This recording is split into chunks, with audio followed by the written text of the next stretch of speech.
Hey there, it's your friend Phil, Project Management Training Coach. I hope you're doing well today. We got a question in from one of our students, Mithun from India, and his question revolves around the plan procurement management process. If you've read plan procurement management, you realize that change requests is an output of this process.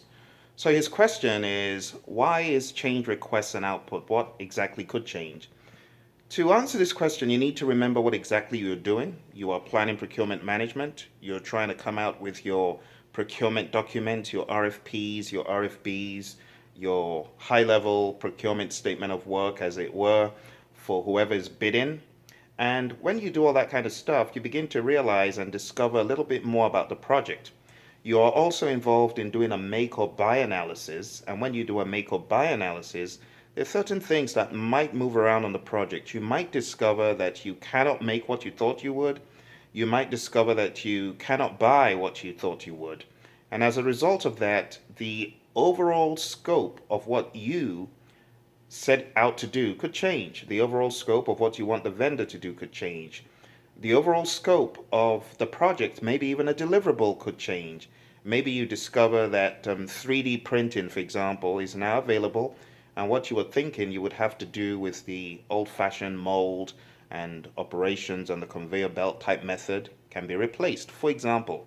So as you go through plan procurement management, the scope of the project becomes even clearer because you're now discovering more about what you can do, more about what the vendor can do, and also what you cannot do. You're also discovering that the pricing that you had in mind might change, you see. So as you're going through plan procurement management, you might find that a considerable amount of your project does change, okay? So that's just one of the examples. Then there was another question that was asked about control procurements. And control procurements, we have work performance reports as an input. We also have work performance data as an input. So the question was, why do we have WPD going in and why do we have WPR going in?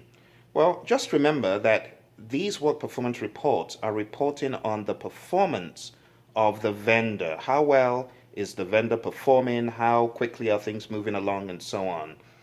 Has the cost of anything changed or is everything as planned? Now, those reports, they're coming from monitor and control project work in the world of the vendor. Remember, we have monitor and control project work in our world, but on a, let's say, alternate universe, so to speak, of the vendor, they also have their work performance reports. And those work performance reports become an input to this process of controlling procurement because they're reporting on how well things are going. Also, work performance data, that's a no-brainer. We always get work performance data going into the process.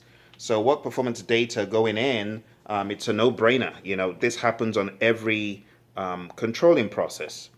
And as far as the work performance information coming out, again, you're always going to have work performance information coming out of any controlling process. And that's why you see all three here. You see WPD, WPR, WPI. The WPD going in and the WPI coming out are pretty much boilerplate. But the work performance reports going in, yeah, that's a little bit different. And it's because the vendor or the seller is reporting on their performance. Well, I hope that helped. I hope that gave you some insights. Thank you very much for the question. Don't forget to check out the rest of the channel. Hit like if this has helped you. Take care. Bye.